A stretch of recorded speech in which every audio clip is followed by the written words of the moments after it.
Hello viewers, episode 5, Australian Fuel Security. The episode so far I've just touched on the research and it's only the tip of the iceberg. Previous 4 episodes have been all good comments, and the question now is, what can be done about it? Well, as an individual, probably not much. I think certainly with the federal election coming up, it's not going to be a very important issue, even though the federal government knows about it and has known about it for quite a long time. Given the economics of this country, across a wide range of areas in the decline, the cost of living is going up, and people are more interested, more concerned about everyday living, paying the bills, putting food on the table, keeping a roof over their heads. But may I suggest that for Australians, and maybe overseas viewers too, that you really need to look at and do the research, finding out just how vulnerable your countries are too. I don't know about New Zealand, I really don't.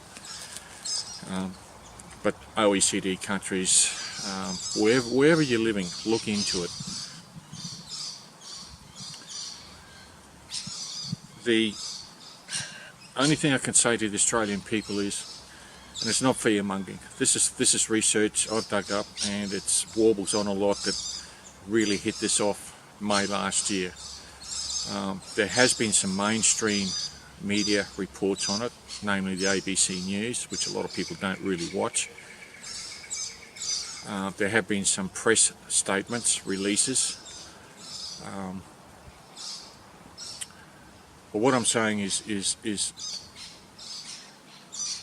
it's being aware of international affairs, and I know it's boring to a lot of people.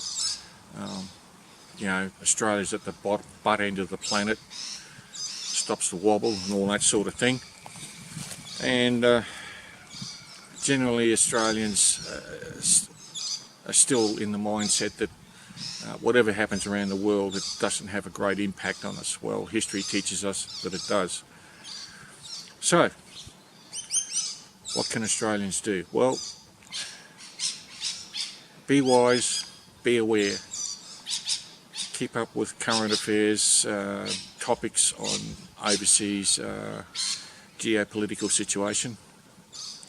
I'm definitely not saying go out and buy few hundred gallons or 1,000 gallons of fuel and store it. There are issues with that. There are legal issues, there are safety issues, a whole lot of other things that you really need to look into.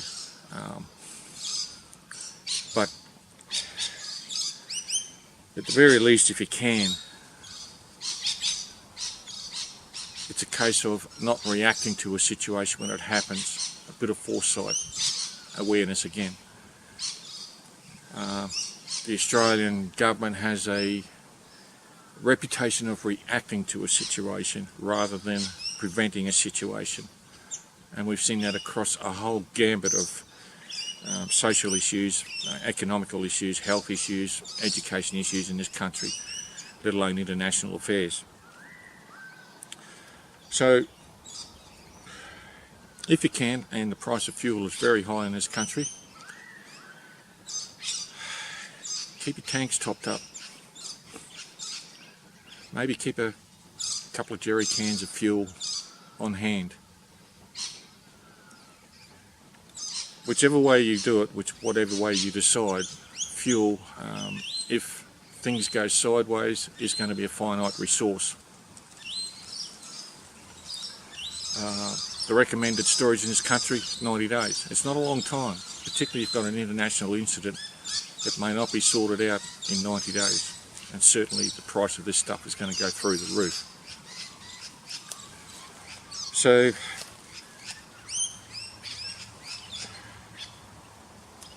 if you're storing fuel, bearing in mind again, check with your local, state, federal regulations on about how much fuel you can store safely. And that's the big issue, is being able to store it safely. From my experience as a prepper, jerry cans I use, don't use plastic ones. Use good quality metal jerry cans. The ones I have are ex-military, very strong, very robust, and particularly fuels like petrol or gasoline tend to last or store better in those than, say, plastic jerry cans. So whether you're a prepper or, we're not a bunch of rednecks. It's the same old stigma that gets attached to us. Just be aware. Keep your awareness levels up. I saw a post on a YouTube channel the other day. It was an Australian one. Something happens, they're going to race down to the local service station and fill up their tanks. Well, that may be too late. Half a mile long queue. Again, as I've mentioned in previous videos, it could be rationed, it could be earmarked for confiscation. Servos may be closed, not necessarily because they're out of fuel. They may be holding them back in reserve for a prolonged period if something happens.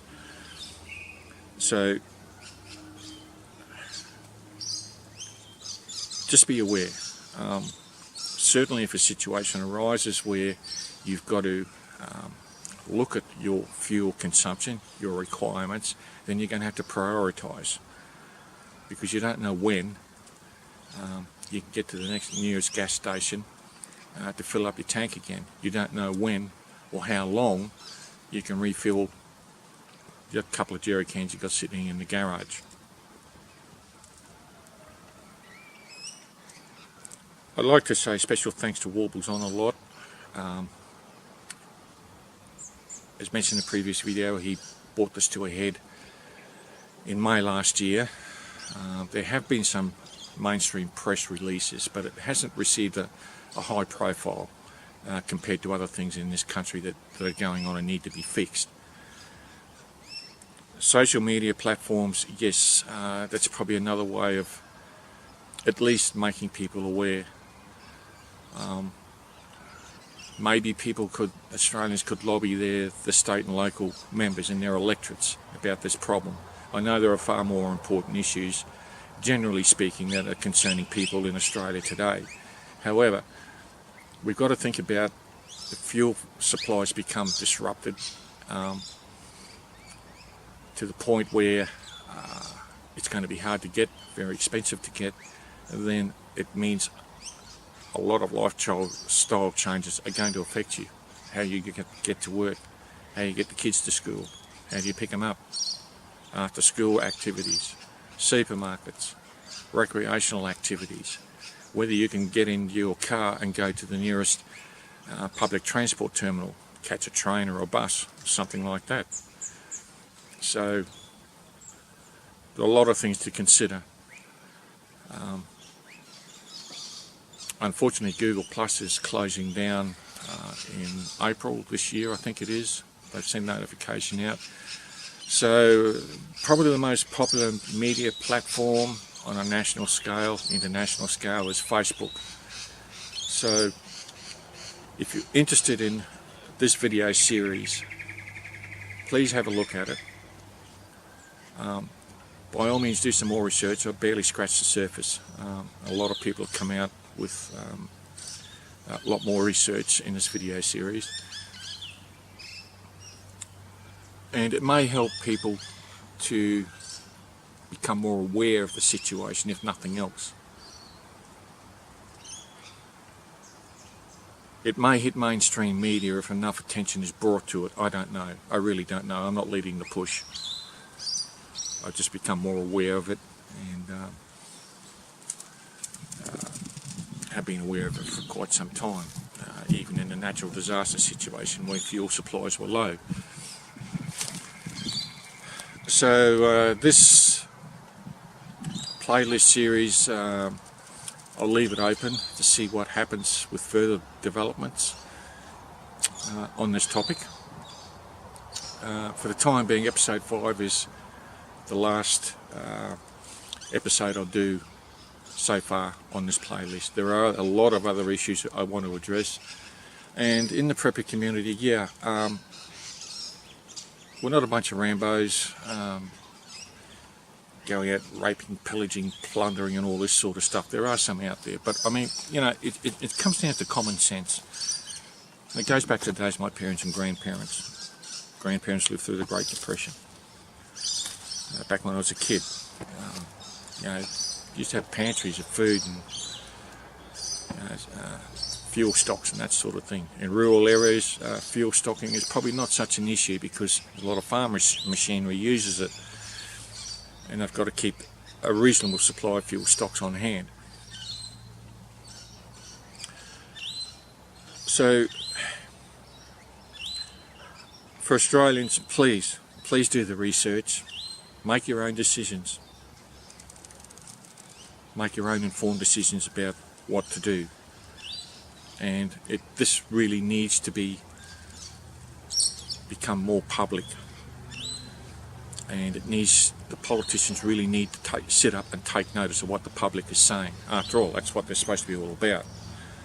Yeah, right. So good luck. Thank you for all the viewers that have commented on the series so far. All very good points, and thank you for your support on that. I've even had people from the United States commenting on it too. So heads up, keep aware, make your own decisions, do your own research, and hopefully, yeah, it's like wanting to win lotto. The politicians are going to sit up and take notice, actually do something about this, and it needs to be done fairly quickly. We can't wait for something to happen. That's being reactionary. They need foresight, they need planning, and it's going to cost a lot of money.